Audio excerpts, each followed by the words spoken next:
ഒരു ഇസ്ലാമും ആ ഇസ്ലാം ഉണ്ടാക്കുന്ന പുലിവാലും കുറച്ചല്ല. ഒരുപാട് പണ്ഡിതന്മാർ, ഒരുപാട് സംഘടനകൾ, ഇവര് പരസ്പരം മത്സരിക്കുന്നു അഭിപ്രായങ്ങൾ പറഞ്ഞിട്ട്. ഒരു വിഭാഗം പറയുന്നത് തെറ്റാണ് എന്ന് പറഞ്ഞ് സമർത്ഥിക്കാനുള്ള തെളിവുകളുമൊക്കെയായി മറുവിഭാഗം. ഈ രണ്ട് വിഭാഗവും ശരിയല്ല എന്ന് പറയാൻ മൂന്നാമതൊരു വിഭാഗം, മൂന്ന് വിഭാഗവും ശരിയല്ലെന്ന് പറയാൻ നാലാമതൊരു വിഭാഗം എന്ന് തുടങ്ങി ഈ വിഭാഗങ്ങൾ അവസാനിക്കുന്നേയില്ല. ഇത് തന്നെയാണ് പ്രവാചകൻ പറഞ്ഞത്. എന്റെ സമുദായം 73-ൽ പരം, അന്ന് അത്രയൊക്കെ അദ്ദേഹത്തിന് പറയാൻ കഴിഞ്ഞിട്ടുള്ളൂ. ഓക്കെ, അന്ന് 73 എന്ന് പറഞ്ഞാൽ ചിന്തിക്കാൻ പറ്റാത്തൊരു ഒരു എണ്ണമായിരുന്നു. 73-ൽ പരമായി പിരിയുമെന്നും അതിലൊരു വിഭാഗം മാത്രമായിരിക്കും സ്വർഗത്തിലേക്ക് പ്രവേശിക്കുന്നതെന്നും പറഞ്ഞു. എന്നാൽ ഇന്ന് അത് 700ഓളമായി. അതിൽ ആരാണ് സ്വർഗത്തിലേക്ക് പോകുന്നതെന്നും ആരാണ് ശരിയായ ഇസ്ലാമിന്റെ വക്താക്കളെന്നുമുള്ള തർക്കത്തിലാണ് ഇപ്പോഴും ഉള്ളത്. ഒരു വിഭാഗം പണ്ഡിതൻ പറയുന്നത് മറുവിഭാഗത്തിന് യോഗ്യമല്ല, അവര് അതിനെ അംഗീകരിക്കുന്നില്ല. അങ്ങനെ തുടങ്ങി അഭിപ്രായ വ്യത്യാസങ്ങൾ തുടർന്നുകൊണ്ടേയിരിക്കുന്നു. പിന്നെ ഞാൻ പോയി ഫാത്തിഹ യാസിനൊക്കെ ഓതി പോരട്ടെ എന്ന് വിചാരിച്ച് സിയാറത്ത് ചെയ്ത് പോന്നിട്ട് കാര്യമില്ല. അസ്സലാമു അലൈക്കും വറഹ്മത്തുള്ളാഹി. അതായത് ഒരാള് മരിച്ചു കഴിഞ്ഞാല് അയാളുടെ ആ ശ്മശാനം, മക്ബറ എന്നാണ് അറബി പറയാ, അതൊന്ന് സന്ദർശിക്കണം. അത് സന്ദർശിക്കാൻ പോകുമ്പോ ഓതാൻ അറിയുന്ന ആൾക്കാർ ഓതിയാൽ പോരാ, പിന്നെ എന്ത് ചെയ്യണം? പ്രിയമുള്ള സുഹൃത്തുക്കളെ, സഹോദരങ്ങളെ, യഥാർത്ഥ മതദർശനങ്ങളെ മതാനുയായികളിൽ നിന്ന് മറച്ചു പിടിച്ചുകൊണ്ടാണ് ഏത് കാലഘട്ടത്തിലും ഏത് മതത്തിലും പൗരോഹിത്യം ചൂഷണം നടത്തിക്കൊണ്ടിരിക്കുന്നത്. നമുക്കറിയാം, ഇന്ന് ആത്മീയ രംഗത്ത് അതിൽ ഒരു വിഭാഗം ചൂഷകരുടെ നേതൃത്വ സ്ഥാനം വഹിക്കുന്ന ആൾക്കാരാണ് ഈ പറയുന്നത് എന്നും അടിവരയിടുക. ചൂഷണം നടന്നുകൊണ്ടിരിക്കുന്ന ഒരു കാലഘട്ടമാണ്. ജനങ്ങളുടെ വിശ്വാസം നശിപ്പിക്കുന്നതിന് പുറമെ അവരുടെ സമ്പത്തും കൊള്ളയടിച്ചു കൊണ്ടിരിക്കുകയാണ് ഒരു വിഭാഗം. ഇവരാണ് ഇപ്പൊ ജിന്ന് ചികിത്സാ കേന്ദ്രങ്ങൾ, ഇനിയിപ്പം തുപ്പ് ക്ലിനിക്കുകൾ, ഇങ്ങനെ ഇതൊക്കെ തുടങ്ങും കേട്ടാ. ജിന്ന് ചികിത്സാ കേന്ദ്രങ്ങൾ തുടങ്ങുന്ന പറഞ്ഞാൽ ഏതാണ്ട് അവർ തുടങ്ങിയിട്ടുണ്ട്, ജിന്ന് ചികിത്സയൊക്കെ ആരംഭിച്ചിട്ടുണ്ട്. ഇപ്പോഴിത് അടുത്ത തുപ്പ് ബിരിയാണിയും തുപ്പ് ക്ലിനിക്കും, അതൊന്നും നമുക്ക് ഭാവിയിൽ വരത്തില്ലെന്നൊന്നും പറയാൻ പറ്റില്ല. ഈ മുജാഹിദ് വിഭാഗമാണ് അതൊക്കെ നടത്തുന്നത് എന്നതും ശ്രദ്ധേയമാണ്. ഓക്കെ, പുരോഹിതന്മാർ മതത്തിന്റെ ശരിയായ നിയമങ്ങൾ ജനങ്ങൾക്ക് പഠിപ്പിച്ചു കൊടുക്കാതെ മതനിയമങ്ങളുടെ വിഷയത്തിൽ ചില പുകമറകൾ സൃഷ്ടിച്ച് ഞങ്ങൾക്ക് മാത്രമാണ് ഇതെല്ലാം അറിയുക, ഞങ്ങളുടെ ഇടപെടലുകളില്ലാതെ കാർമ്മികത്വമില്ലാതെ യാതൊന്നും നടക്കുകയില്ല എന്ന ഒരു ബോധം വിശ്വാസികൾക്കിടയിൽ ഉണ്ടാക്കി തീർത്ത് വലിയ തോതിൽ ആത്മീയ വ്യാപാരം നടത്തി ജനങ്ങളുടെ സമ്പത്ത് പോക്കറ്റടിച്ചുകൊണ്ടിരിക്കുന്ന വേദനാജനകമായ ഒരു സാഹചര്യത്തിലൂടെയാണ് നമ്മൾ ഇന്ന് കടന്നുപോയിക്കൊണ്ടിരിക്കുന്നത്. ആത്മീയ ചൂഷണം ദിനചര്യയാക്കിയ ഒരു ഉപ്പ, ആ ഉപ്പയിൽ നിന്ന് ചൂഷണത്തിന്റെ ഓരോ ബാലപാഠങ്ങളും പഠിച്ചുകൊണ്ടിരിക്കുകയാണ് മോൻ. താൻ പഠിച്ചുകൊണ്ടിരിക്കുന്ന ബാലപാഠങ്ങൾ സമൂഹത്തിൽ അപ്ലൈ ചെയ്ത് പരീക്ഷിച്ചു കൊണ്ടിരിക്കുകയാണ് അദ്ദേഹം. ഇസ്ലാമിലെ വളരെ പ്രധാനമായ ഒരു ആരാധനാ കർമ്മമാണ് ഖബർ സിയാറത്ത്. ആ ഖബർ സിയാറത്തുമായി ബന്ധപ്പെട്ട് ചില പുകമറകൾ സൃഷ്ടിച്ച് ജനങ്ങളുടെ കീശയിലുള്ള സമ്പത്ത് പോക്കറ്റടിക്കാനുള്ള ഒരു പുതിയ തന്ത്രവുമായി ഈ ഉപ്പയുടെ മോനിപ്പോൾ രംഗത്ത് വന്നിരിക്കുകയാണ്. അദ്ദേഹത്തിന്റെ സംസാരം സമൂഹ മാധ്യമങ്ങളിൽ വൈറലായിക്കൊണ്ടിരിക്കുന്ന ഈ സാഹചര്യത്തിൽ ഖബർ സിയാറത്തുമായി ഇസ്ലാമിന്റെ കാഴ്ചപ്പാട് എന്താണ്? ഈ പറയുന്നത് ശരിയാണോ? അവിടെ ഒരു പുരോഹിതന് കൈമടക്കാതെ ഖബർ സിയാറത്ത് നടക്കുകയില്ലേ? ലളിതമായ സുന്ദരമായ അള്ളാഹുവിന്റെ ഈ മതം ഈ വിഷയത്തിൽ നമുക്ക് നൽകുന്ന മാർഗനിർദ്ദേശങ്ങൾ എന്താണ്? ഈ സാഹചര്യത്തിൽ നമ്മൾ പഠിക്കണം. ചൂഷണം എന്താണെന്ന് നമുക്ക് കൃത്യമായി മനസ്സിലാകുകയും വേണം. അതുകൊണ്ട് തന്നെ ഈ സംസാരം അവസാനം വരെ കേൾക്കണമെന്ന് എല്ലാവരോടും വിനീതമായി അപേക്ഷിക്കുകയാണ്.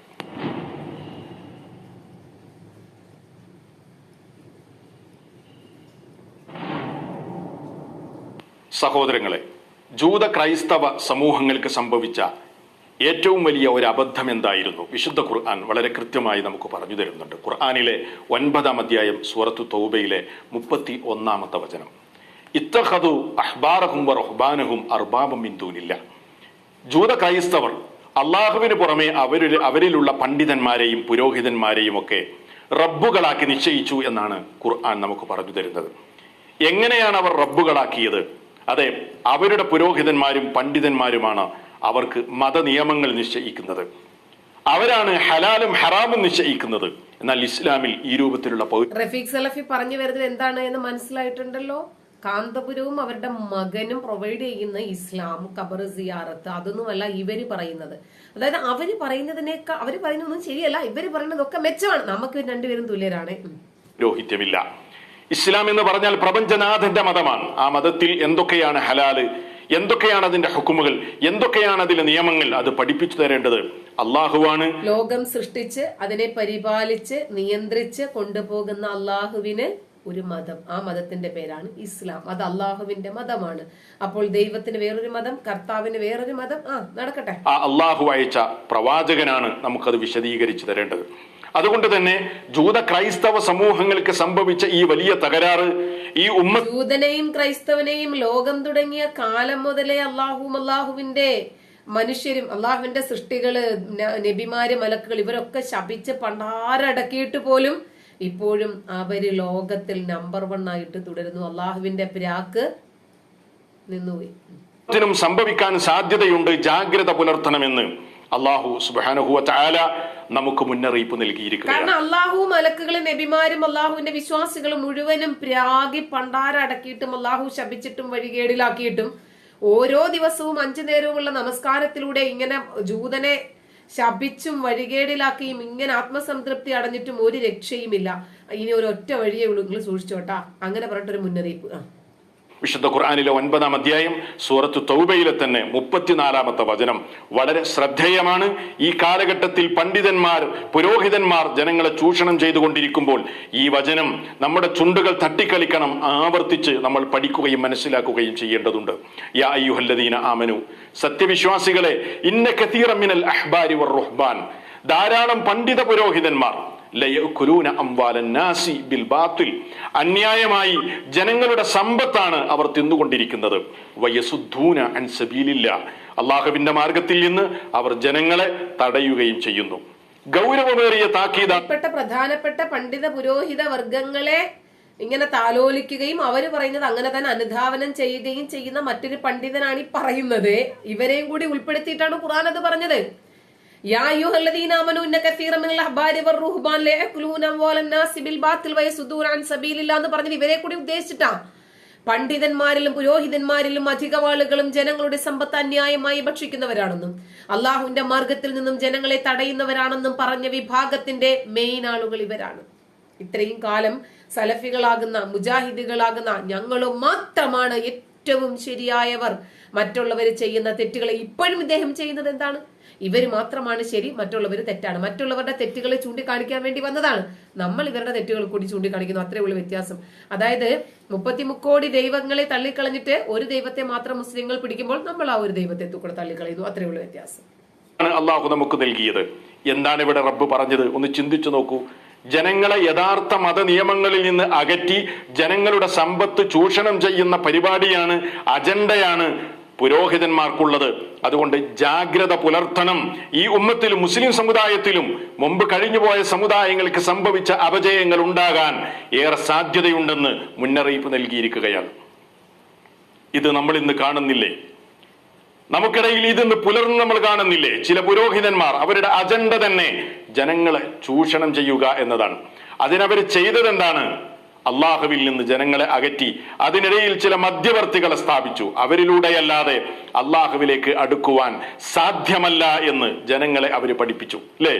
ഓരോ അതിന്റെ ഉദാഹരണങ്ങളും നമുക്ക് കാണാൻ കഴിയും. വിശുദ്ധ ഖുർആനും തിരുസുന്നത്തുമൊന്നും നിങ്ങൾക്ക് നേരിട്ട് പഠിക്കാനും മനസ്സിലാക്കാനും കഴിയുകയില്ല. അതിന് ബാഹ്യാർത്ഥമുണ്ട്, ആന്തരികാർത്ഥമുണ്ട്. ഈ ബാഹ്യാർത്ഥവും ആന്തരികാർത്ഥവും നമുക്ക് മനസ്സിലാകുന്നില്ല എന്നുള്ളതാണ് അള്ളാഹുവിന്റെ ഏറ്റവും വലിയൊരു അമാനുഷികത. മനസ്സിലാക്കണമെങ്കിൽ പണ്ഡിതന്മാരിലൂടെ അല്ലാതെ സാധ്യമല്ല. അതുകൊണ്ട് ഇന്ന ത്വരീഖത്തിൽ പണ്ഡിതന്മാരെങ്ങനെ മനസ്സിലാക്കി എന്നത് ഇവിടുത്തെ വിഷയമേ അല്ല. പണ്ഡിതന്മാർ എന്ത് പറയുന്നു അത് തന്നെ കാര്യം. 1400 കൊല്ലങ്ങൾക്ക് മുമ്പുള്ള ഒരു പണ്ഡിതൻ എന്താണ് ആ വിഷയത്തെ കുറിച്ച് പറഞ്ഞത്? അങ്ങനെ തന്നെ. പിന്നെ ആ ഷെയ്ഖ് പറയുന്നതാണ് മതം. നോക്കൂ നിങ്ങൾ, ചൂഷണത്തിന് ആവശ്യമായ മണ്ണൊരുക്കുകയാണ് ഇവിടെയൊക്കെ പുരോഹിതന്മാർ ചെയ്യുന്നത്. പ്രയാസപ്പെടുന്ന ഒരു മനുഷ്യനെ നേരിട്ട് അള്ളാഹുവിനോട് കേട്ടാ നമ്മൾ വിചാരിക്കുന്നത് എന്താണ്? മുജാഹിദ് വിഭാഗത്തിൽ പണ്ഡിതന്മാരും പുരോഹിതന്മാരും ഇല്ലെന്നാ. ഏറ്റവും കൂടുതലുള്ളത് അവരിൽപ്പെട്ട ആൾക്കാരാ. ക്കാൻ അർഹതയില്ല. അതിനിടയിൽ മധ്യവർത്തികൾ വേണം, ഇടയാളന്മാര് വേണം. മധ്യസ്ഥനില്ലാതെ അള്ളാഹുവിലേക്ക് അടുക്കുന്നവൻ പിഴച്ചുപോയവനാണ്. അതിനിടയിലൊക്കെ പുരോഹിതന്മാരെയും ഈ പടച്ചോൻ എന്ന് പറഞ്ഞാൽ ഇത്രമാത്രം ദുർബലനാണോ? ഇദ്ദേഹം ഇത്രയും കയറ് പൊട്ടിച്ച് തൊണ്ട പൊട്ടി പറയേണ്ട കാര്യമൊന്നുമില്ല. അതായത് അള്ളാഹുവിനോട് ചോദിക്കണം, അതിന് പകരം ഇടയ്ക്ക് ഒരാളെ നിർത്തിയാൽ പടച്ചോന് കുരുവിട്ടു, പടച്ചോൻ ഒരിക്കലും പൊറുക്കൂല. വാപ്പായോട് പല കാര്യങ്ങളും നമുക്ക് ചോദിക്കണമെങ്കിൽ നമ്മൾ എന്ത് ചെയ്യും? ഇടയ്ക്ക് ഒരു മധ്യവർത്തിയെ സ്വീകരിക്കും, ഒരു മീഡിയ, അത് ഉമ്മ ആണ്. അപ്പൊ ഉമ്മച്ചോട് പറഞ്ഞിട്ട് ഉമ്മച്ചി ഒന്ന് വാപ്പച്ചോട് പറഞ്ഞേരെ, ഉമ്മച്ചി പറഞ്ഞ വാപ്പ കുറച്ചും കൂടെ കേൾക്കുമെന്നാണ് നമ്മുടെ ഒരു ധാരണ. അങ്ങനെ പറയാം. അങ്ങനെ പറഞ്ഞാൽ പോലും ക്ഷമിക്കാത്തൊരു വാപ്പയോ, നീ എന്തിനു ഉമ്മയെ കൊണ്ട് ചോദിപ്പിച്ചത്, നിനക്ക് എന്നോട് ചോദിക്കാൻ പാടില്ല എന്ന് ചോദിക്കുന്നൊരു വാപ്പ. അതാണ് പടച്ചോന്റെ രീതി. നീ എന്തിനാണ് ഇടയ്ക്ക് മൊഹിദ്ദീൻ ഷെയ്ഖിനെ വെച്ചത്? എന്തിനാണ് ബദരീങ്ങളെ വെച്ചത്? എന്തിനാണ് ഇടയ്ക്ക് ഒരു ഇടയാളനെ വെച്ചത്? എന്നോട് ചോദിക്കാൻ പാടില്ലായിരുന്നോ? കുൻ എന്ന് പറയുമ്പോൾ അവൻ എന്തായി മാറും? എന്തെങ്കിലുമൊക്കെ ആയി മാറും. കൂനു കിറദത്തൻ ഹാസിൻ, ചിലപ്പോൾ നിന്ദന്മാരായ കുരങ്ങുകളായി മാറും. അങ്ങനെ അള്ളാഹുവിന്റെ ഒരു രീതി അങ്ങനെയാണ്.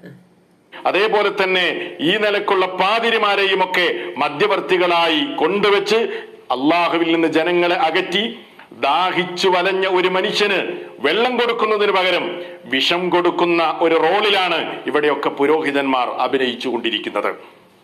ശരിക്കും നമ്മൾ മനസ്സിലാക്കേണ്ടതുണ്ട്.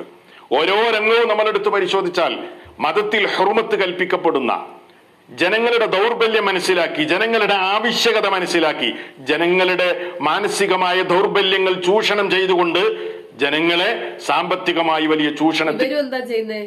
ജനങ്ങളുടെ മാനസികമായ ഭക്തിയെയും വിശ്വാസത്തെയും ചൂഷണം ചെയ്യുക. അത് തന്നെയാണ് എല്ലാ പണ്ഡിത പുരോഹിതന്മാരും ചെയ്തുകൊണ്ടിരിക്കുന്നത്. റഫീഖ് സലഫിയും അതിൽ നിന്നും വിഭിന്നമല്ല. അപ്പൊ അദ്ദേഹം പറഞ്ഞത് അദ്ദേഹം അങ്ങനെയല്ല, മറ്റുള്ളവരൊക്കെ അങ്ങനെയാണെന്ന് സ്ഥാപിക്കാൻ ശ്രമിക്കാം. നമുക്ക് മനസ്സിലാവുമല്ലോ. വിധേയമാക്കിക്കൊണ്ടിരിക്കുകയാണ്. നമുക്കറിയാം, നമ്മുടെ കേരളത്തിന്റെ ഇതുവരെയുള്ള ചരിത്രം നിങ്ങൾ എടുത്ത് പരിശോധിച്ചു നോക്കൂ. പ്രവാചകന്റേതാണെന്ന് പറഞ്ഞാൽ മുസ്ലിം സമൂഹം ചാടി വീഴുമെന്ന് ചൂഷകന്മാർക്കറിയാം. അതുകൊണ്ട് തന്നെ നബി സല്ലല്ലാഹു അലൈഹി വസല്ലമയുടെ മുടിയാണെന്ന് പറഞ്ഞു, ചട്ടിയാണെന്ന് പറഞ്ഞു, പാത്രമാണെന്ന് പറഞ്ഞു, പൊടിയാണെന്ന് പറഞ്ഞു, വമ്പിച്ച സാമ്പത്തിക തട്ടിപ്പ് നടത്തി. നബി സല്ലല്ലാഹു അലൈഹി വസല്ലമക്ക് വേണ്ടി ഇദ്ദേഹമെങ്കിലും AP-യുടെ സാമ്പത്തിക തട്ടിപ്പ് പുറത്തു കൊണ്ടുവരാൻ ഇങ്ങനെയെങ്കിലും ധൈര്യസമേതം പറയാൻ മുന്നോട്ട് വന്നല്ലോ. സാധാരണഗതിയില് നമ്മുടെ സമുദായത്തിൽപ്പെട്ട ആരെങ്കിലും ഇങ്ങനെയൊക്കെ തട്ടിപ്പും വെട്ടിപ്പും സാമ്പത്തിക അന്യായം ഒക്കെ ചെയ്താൽ ഇതൊക്കെ മറച്ചു വെക്കില്ല. കാരണം നമ്മുടെ ആളല്ലേ, എന്തിനാണ് നമ്മുടെ വലിയ കുത്തി അടുത്തവനെ മണപ്പിക്കുന്നതെന്നുള്ള രൂപത്തിൽ ഇവർ മറച്ചു വെക്കലായിരുന്നു. സ്വലാത്ത് ചൊല്ലുക എന്നത് മുഅ്മിനിന്റെ, മുസ്ലിമിന്റെ ആഗ്രഹമാണ്. അവനത് ചൊല്ലിക്കൊണ്ടിരിക്കുന്നു. ആ സ്വലാത്തിന്റെ പേരിലും തട്ടിപ്പ് നടത്തി സ്വലാത്ത് കച്ചവടമാക്കി മാറ്റി. ബായാർത്ഥങ്ങളൊക്കെ 46 കോടി രൂപയോളം ബായാർ സ്വലാത്തിൽ പറ്റിച്ചു എന്ന് ഭാര്യ വന്ന് പത്രസമ്മേളനത്തിൽ പറഞ്ഞിട്ടുണ്ടായിരുന്നല്ലോ. വ്യവസായ മനുഷ്യൻ എപ്പോഴും അവന്റെ ദൗർബല്യങ്ങൾ ഒരു പ്രശ്നമാണ്. അവന്റെ ആഗ്രഹങ്ങൾ സഫലീകരിക്കപ്പെടേണ്ടതുണ്ട്. അതുകൊണ്ട് ഇന്ന ഖബറിലേക്ക് പോയാൽ അത് നടക്കുമെന്ന് പറഞ്ഞ് ആ ഖബറുകളെ കുറിച്ച് ഇല്ലാത്ത കള്ളക്കറാമത്തുകൾ പറഞ്ഞു പ്രചരിപ്പിച്ച് അതിന് ഏജന്റുമാരെ ഉണ്ടാക്കി പുസ്തകങ്ങൾ രചിച്ചും, എന്ന് പറഞ്ഞാൽ അത്ഭുത സിദ്ധി, അതേപോലെ തന്നെ ഓൺലൈൻ മീഡിയകളിലൂടെയും ഒക്കെ ഇല്ലാത്ത കറാമത്തുകൾ പ്രചരിപ്പിച്ച് അവിടേക്ക് ജനങ്ങളെ കൊണ്ടുപോയി ജാറ വ്യവസായം നടത്തിക്കൊണ്ടിരിക്കുകയാണ് നമ്മുടെ കേരളത്തിൽ. എന്തിനേറെ ഇങ്ങനെ ധാരാളം, ഓരോന്നും ഞാൻ എടുത്തു പറയുന്നില്ല. അവസാനമായി ആധുനിക മീഡിയകളും സംവിധാനങ്ങളും ഉപയോഗിച്ചു പോലും ചൂഷണം പൊടിപൊടിക്കുകയാണ് അല്ലെ. ഓൺലൈൻ സദസ്സുകൾ ഉണ്ടാക്കി ആ സദസ്സുകളിൽ ഹാജരാകുന്നവർക്ക് മുമ്പിൽ ഗൂഗിൾ പേ നമ്പറും കൊടുത്ത് വലിയ സാമ്പത്തിക തട്ടിപ്പ് നടത്തിക്കൊണ്ടിരിക്കുകയാണ്. പിന്നെ നബി ഉപയോഗിച്ച പുതപ്പിന്റെ കഷ്ണം, ഖദീജ ഉപയോഗിച്ച അടിവസ്ത്രത്തിന്റെ കഷ്ണം, ഫാത്തിമ തലതോർത്തിയ തുണിയുടെ കഷ്ണം, എന്നിട്ട് ഒരു സ്വലാത്ത് ഉണ്ട്. അത് ആ ഫോട്ടോ വാങ്ങിച്ചാൽ മതി, ഓരോരുത്തരും 100 രൂപ വീതം കൊടുക്കണം. 1000 രൂപ കൊടുത്താൽ നബിയെ സ്വപ്നം കാണാം. ഇതൊക്കെയാണ് അവരുടെ ബിസിനസ്. ഇവരുടെ ബിസിനസ് പിന്നെ വളരെ പക്ക ബിസിനസ്സാണ്. ഇതൊക്കെ പറയുമ്പോ ചിന്തിക്കാൻ തയ്യാറില്ലാത്ത ഇത്തരം പൗരോഹിത്യത്തിന്റെ കാൽ കീഴിൽ തങ്ങളുടെ ബുദ്ധിയെ പണയം വെച്ച ചിലരെ ഇത് പറയുന്നവർക്കെതിരെ ഉറഞ്ഞുതുള്ളും. അവർക്കെതിരെ ആരോപണങ്ങൾ. റഫീഖ് സലഫി ഇതൊക്കെ പറയുമ്പോ എനിക്ക് ചിരിയാ വരുന്നത്. കാരണം ഇവരും പൗരോഹിത്യത്തിന്റെ നേതാക്കൾ തന്നെയാണ്. ഇവരും പുരോഹിതന്മാരാണ്, ഇവരും പണ്ഡിതന്മാരാണ്. സമൂഹം, വലിയൊരു സമൂഹം അംഗീകരിക്കുന്ന നേതൃത്വ സ്ഥാനത്ത് നിൽക്കുന്ന ആൾക്കാരാണ് ഇവരും ഇതേ നാണയത്തിൽ തന്നെയാണ് പാവങ്ങളെ പറ്റിച്ചുകൊണ്ടിരിക്കുന്നത്, ഭക്തരെ. വരും അവരസൂയ കൊണ്ടാണ് പറയുന്നത്, അതല്ലെങ്കിൽ മറ്റുള്ള കാര്യലാഭങ്ങൾക്കാണ് പറയുന്നത് എന്നൊക്കെ പറയും. ഇപ്പോൾ ഇതാ അവസാനം ഇസ്ലാമിലെ ഏറ്റവും പ്രധാനപ്പെട്ട വളരെ സുപ്രധാനമായ ഒരു ആരാധനാകർമ്മമാണ് ഖബർ സിയാറത്ത്.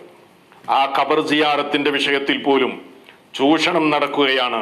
ചൂഷണത്തിന് വേണ്ടി ആ ഖബർ സിയാറത്തിനെ പോലും ഉപയോഗപ്പെടുത്തി പണ്ഡിതന്, പുരോഹിതന് കൈമടക്ക് കൊടുക്കാതെ നടക്കുകയില്ലെന്ന് തുറന്നു പറഞ്ഞിരിക്കുകയാണ്. ഇത്രയും കാലവും ചിന്തിക്കാത്ത ആരെങ്കിലും ഉണ്ടെങ്കിൽ അവർക്കും ചിന്തിക്കാൻ ഇതാ ഒരവസരമാണ്. ചൂഷണം ദിനചര്യയാക്കിയ വാപ്പയുടെ മോൻ തന്നെ ഖബർ സിയാറത്തിനെ കുറിച്ച് പറയട്ടെ. നിങ്ങൾ അതൊന്ന് കേൾക്കുക. സിയാറത്തിനൊരു വക്കീൽ ഉണ്ടാകണം എന്നുണ്ട്. നമ്മൾ തന്നെ ചെന്ന് നമുക്ക് ഫാത്തിഹ യാസീനൊക്കെ അറിയാം, എന്നാ പിന്നെ ഞാൻ പോയി ഫാത്തിഹ യാസീനൊക്കെ ഓതി പോരട്ടെ എന്ന് വിചാരിച്ച് സിയാറത്ത് ചെയ്തു പോന്നിട്ട് കാര്യമില്ല. അതിന്റെ അവകാശികളായ ആളുകളെ കൂട്ടിയിട്ട് മനസ്സിലായില്ലേ? ഖബർ സന്ദർശിക്കുക, അത് ഒരാളെ മയ്യത്ത് സംസ്കരിച്ച സ്ഥലം സന്ദർശിക്കുന്നതിനാണ് സിയാറത്ത് എന്ന് പറയുന്നത്. തന്നെ സിയാറത്ത് ചെയ്യണം. നമ്മളിപ്പോ ഒരു മസ്ജിദില് അവിടെ നമ്മളെ വല്യാപ്പന്റെ ഖബറുണ്ട്, അമ്മായിന്റെ ഖബറുണ്ട്. സിയാറത്തിന് പോകുമ്പോ ആ പള്ളിയിലെ മുഅദ്ദിനെ മുഖറിക്കാനെ കൂട്ടിയിട്ട് വേണം നമ്മൾ ദുആ ചെയ്യാൻ. എന്നിട്ട് അയാൾക്ക് എന്തെങ്കിലും കൊടുക്കണം. എനിക്ക് ഫാത്തിഹ യാസിനൊക്കെ അറിയാം, അതുകൊണ്ട് 500 റുപ്യ ലാഭിക്കാം എന്ന് കരുതിയിട്ട് നമ്മൾ സ്വന്തം സിയാറത്ത് ചെയ്തിട്ട് കാര്യമില്ല. കേട്ടില്ല സുഹൃത്തുക്കളെ, എന്തൊരു വേദനാജനകമാണ് ഈ വീഡിയോ. ഇടയ്ക്ക് ഒരു മീഡിയേറ്ററെ വെക്കണം എന്നാണ് ഇദ്ദേഹം പറയണത്. ഇവര് പരസ്പരം ഒരു ധാരണയിൽ എത്തുന്നേയില്ല.